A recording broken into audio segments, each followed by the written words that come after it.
Well, today, exactly 32 years ago, disgruntled members of the Kenya Air Force staged an abortive coup to overthrow the government of the then President Daniel Arap Moi. However, the mutiny was crushed. But here in Nairobi, people witnessed death and horror. Most of the shops here were looted.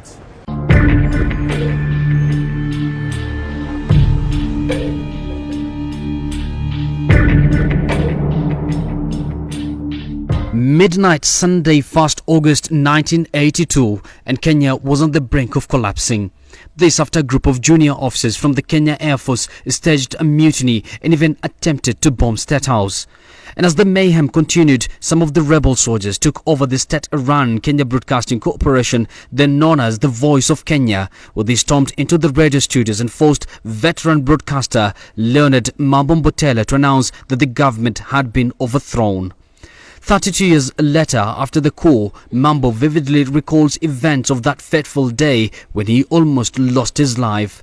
Kufika kama saa 11 kasorobo hapo, ndio nikasikia dirisha la chumba changu cha kulala likigongwa. Kagongwa. Sasa wakati huo mimi nilikuwa ni mkuu wa idhaa ya Kiswahili na matangazo ya kienyeji, Head of Kiswahili and Vernacular Services. Nikafikiri pengine hakuna mtangazaji wa kufungua stesheni asubuhi. Akaniambia nakupatia dakika 3, vua nguo zako za kulalia, tunakwenda na wewe.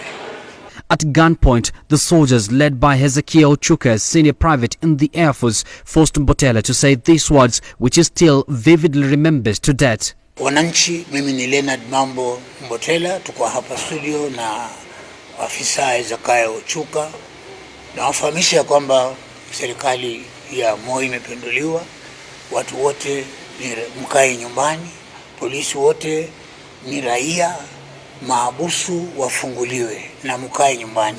The radio journalist says he was almost shot dead by one of the mutinous soldiers who mistook him for being a loyalist. Pale katika ule mlango kuingia katika studio yetu ya taifa National Service, palikuwa na askari mmoja mrefu. Alikuwa ameshanilenga namna hii. Amenilenga kabisa.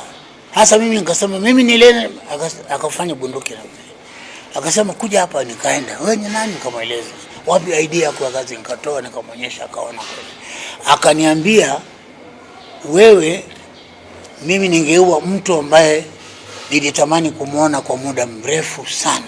Hours later, the rebel soldiers were quickly immobilized by loyal forces commanded by former Chief of General Staff General Mahmoud Mohammed, who was the army commander then. Alikuwa ananifahamu. Akaniuliza jina langu. Leonard, nikamwambia yes sir. Get in the studio quick. Nikaingia pale ndani ya studio. Alikuwa kwa yeye na wanajeshi kama 20. Sema hivi na hivi na hivi na hivi na hivi. Nao nikamwambia yes sir.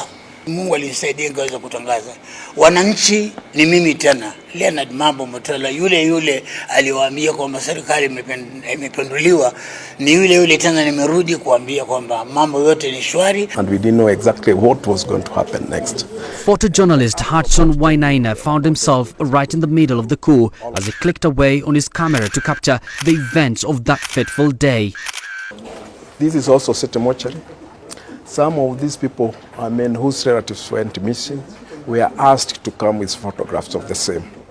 So they were pasted somewhere near the entrance of City Mortuary. And that's where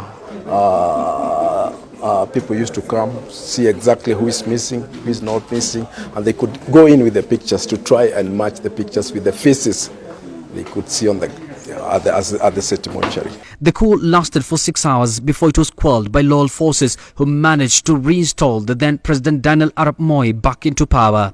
The organizers of the coup were rounded and court-martialed, with some of the rebel soldiers, including the leader of the coup, Hezekiah Ochuka, being executed. Yusuf Ibrahim, K24, Weekend Edition.